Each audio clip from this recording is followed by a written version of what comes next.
ഇന്നത്തെ വീഡിയോ സാധാരണയായി നമ്മുടെ വീടുകളിലെല്ലാം കാണുന്ന ഒരു ബ്രേക്ക്ഫാസ്റ്റ് പ്രശ്നമുണ്ടല്ലോ, മാവില്ല എന്തുണ്ടാക്കും എന്ന പ്രശ്നം. അതിനൊരു സൊല്യൂഷനാണ് ഈ ഇൻസ്റ്റൻറ്റ് വെള്ളയപ്പത്തിൻ്റെ റെസിപ്പി. തലേ ദിവസം പച്ചരി വെള്ളത്തിലിടുകയോ തേങ്ങ ചിരവി വയ്ക്കുകയോ ഒന്നും വേണ്ട. വളരെ എളുപ്പത്തിൽ 1.5 മണിക്കൂറിൽ നമുക്ക് അപ്പം റെഡി. അപ്പോൾ ഈ റെസിപ്പി ഒന്ന് ട്രൈ ചെയ്യാമല്ലോ. ഈ രീതിയിൽ നിങ്ങൾ ഒരു തവണ അപ്പം ഉണ്ടാക്കി നോക്കിയാൽ പിന്നെ ഈ രീതി മാത്രമേ ഫോളോ ചെയ്യൂ. ഞാനും ഇപ്പോൾ അങ്ങനെ തന്നെയാണ്. മിക്സിയുടെ വലിയ ജാറിലേക്ക് 2 കപ്പ് അരിപ്പൊടി ഇട്ട് കൊടുക്കുക. ഇത് പത്തിരി, ഇടിയപ്പം ഇതിനൊക്കെ വറുത്ത പൊടി വാങ്ങാൻ കിട്ടുമല്ലോ, അതേ പൊടി തന്നെയാണ്. ഇനി ഇതിലേക്ക് ചേർക്കേണ്ടത് 1 കപ്പ് ചോറാണ്. അത് ഏത് അരിയുടെ ചോറും ആവാം. പച്ചരി കൊണ്ടുള്ള ചോറാണെങ്കിൽ നല്ല വൈറ്റ് കളർ ഉണ്ടാവും അപ്പത്തിന്. ഞാനിപ്പോൾ കുത്തരിച്ചോറ് തന്നെയാണ് എടുത്തിരിക്കുന്നത്. സ്വാദിന് ഏതായാലും കുറവൊന്നും വരില്ല. ആവശ്യത്തിന് ഉപ്പിട്ട് കൊടുക്കാം. ഒരു 1-1.5 ടീസ്പൂൺ. 2 ടേബിൾ സ്പൂൺ പഞ്ചസാര. മധുരം അധികം വേണ്ട എന്നുണ്ടെങ്കിൽ കുറച്ച് കുറയ്ക്കാം. ഒരു 1-1.5 മതിയാവും. പിന്നെ വേണ്ടത് 1 ടീസ്പൂൺ ആക്റ്റീവ് ഡ്രൈഡ് ഈസ്റ്റ്. നല്ല ചെറിയ മണികളുള്ള ഈസ്റ്റ് തന്നെ ചേർക്കാൻ ശ്രദ്ധിക്കുക. ഇനി ഒരു 1.5 മുതൽ 2 കപ്പോളം വെള്ളം ചേർക്കേണ്ടി വരും. ഞാനിപ്പോൾ 1 കപ്പ് ഒഴിച്ചിട്ടുണ്ട്. 1.5 കപ്പ് ആയപ്പോഴേക്കും മിക്സിയുടെ ജാർ ഫുള്ളായി. അതുകൊണ്ട് വേണമെങ്കിൽ നോക്കിയിട്ടാക്കാം. ഇനി ഇതൊന്ന് അരച്ചെടുക്കണം. അരയ്ക്കാനൊക്കെ വളരെ എളുപ്പമാണ്. ഇതിൽ അധികം സാധനങ്ങളൊന്നും അരയാനില്ല. 2 മിനിറ്റിൽ തന്നെ നമുക്ക് അരച്ചെടുക്കാം.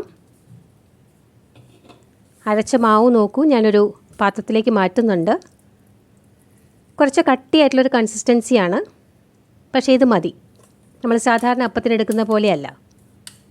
ഈ ബാക്കി മാവ് കൈകൊണ്ട് തന്നെ അങ്ങ് എടുത്താൽ പെട്ടെന്ന് തന്നെ മാവ് പുളിച്ച് കിട്ടും. കണ്ടോ, ഇങ്ങനെയാണ് ഇരിക്കുന്നത്. ഇനി ഇത് ഒരു പാത്രം വെച്ച് അടച്ച് വയ്ക്കാം. ആ പാത്രത്തിലേക്ക് ഞാനിപ്പോൾ ഒരു പ്ലേറ്റാണ് എടുത്തിരിക്കുന്നത്. ഏത് പാത്രമായാലും അതിലേക്ക് ചെറു ചൂടുള്ള വെള്ളം ഒഴിച്ചു കൊടുക്കുക. നമ്മൾ കൈ മുക്കിയാൽ പൊള്ളരുത്. ആ പാകത്തിനുള്ള ചൂട് മതി. അപ്പോൾ പെട്ടെന്ന് തന്നെ നമ്മുടെ മാവ് പൊങ്ങി വരും. സാധാരണ കേരളത്തിൻ്റെ കാലാവസ്ഥയ്ക്കാണെങ്കിൽ 1.5 മണിക്കൂർ ധാരാളം മതി. കൂടുതൽ തണുപ്പുള്ള പ്രദേശങ്ങളിലാണെങ്കിൽ ചിലപ്പോൾ 2-2.5 മണിക്കൂർ സമയമെടുത്തേക്കാം. ഞാനിപ്പോൾ ഇത് 2 മണിക്കൂർ കഴിഞ്ഞപ്പോഴാണ് തുറന്ന് നോക്കുന്നത്. മാവ് നല്ലോണം പൊങ്ങിയിട്ടുണ്ട്. ഒന്ന് ഇളക്കി നോക്കാം.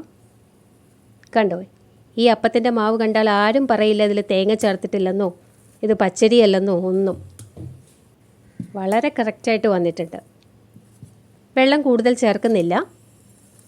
ഇതിങ്ങനെ തന്നെ നമുക്ക് ഉണ്ടാക്കാം. ഉപ്പ് നോക്കിയിട്ട് വേണമെങ്കിൽ ചേർക്കാം. ഇതിപ്പോൾ കറക്റ്റാണ്. ഞാൻ അപ്പച്ചട്ടി ചൂടാൻ വെച്ചിട്ടുണ്ട്. ചൂടാകുമ്പോൾ നല്ലപോലെ തീ കുറച്ച ശേഷം വേണം മാവ് ഒഴിച്ചു കൊടുക്കാൻ. എന്നിട്ട് നല്ലപോലെ ചുറ്റിച്ചെടുക്കാം. തിരിച്ച് അപ്പച്ചട്ടി അടുപ്പിൽ വെച്ച ശേഷം തീ കൂട്ടി കൊടുക്കുക. വേണമെങ്കിൽ അല്പം നല്ലെണ്ണയോ വെളിച്ചെണ്ണയോ നിങ്ങൾക്ക് ഇഷ്ടമുള്ള ഏതെങ്കിലും ഓയിലൊന്ന് ഒഴിച്ചു കൊടുക്കാം. ഇനി അടച്ച് വയ്ക്കാം. പെട്ടെന്ന് തന്നെ ആവും. 1 മിനിറ്റിൽ തന്നെ ആയിക്കോളും. നമുക്കൊന്ന് തുറന്ന് നോക്കാം. സൈഡ് നല്ല പോലെ മൊരിഞ്ഞ് വന്നിട്ടുണ്ട്. നടുഭാഗം നല്ല സോഫ്റ്റായിട്ടും ഇരിക്കുന്നുണ്ട്. ഈ ഒരു മെത്തേഡ് പഠിച്ചതിൽ പിന്നെ ഞാൻ ഈ രീതിയിൽ മാത്രമേ വെള്ളയപ്പം ഉണ്ടാക്കാറുള്ളൂ. ഇവിടെ എല്ലാവർക്കും അത് ഇഷ്ടവുമാണ്. നിങ്ങളും ട്രൈ ചെയ്ത് നോക്കൂ. വളരെ ഈസി ആയിട്ടുള്ള ഈ വെള്ളയപ്പം റെസിപ്പി. ഈ ഇത്രയും മാവിൽ നിന്ന് എനിക്ക് 11 അപ്പമാണ് ഉണ്ടാക്കാൻ പറ്റിയിട്ടുള്ളത്. ഒരു 3 മെമ്പേഴ്സുള്ള ഫാമിലിക്ക് ഇത് കറക്റ്റായിരിക്കും. കാരണം ഇത് കൂടുതൽ കഴിക്കും എല്ലാവരും. വളരെ സോഫ്റ്റാണല്ലോ. അപ്പോൾ കൂടുതൽ ആളുകളുണ്ടെങ്കിൽ ക്വാണ്ടിറ്റി കൂടുതൽ എടുക്കാൻ ശ്രദ്ധിക്കുക. 2 പ്രാവശ്യമായിട്ട് മിക്സിയിൽ അരച്ചെടുത്താൽ മതി. അങ്ങനെ നമ്മുടെ എല്ലാ വെള്ളയപ്പം റെഡിയായി കഴിഞ്ഞു.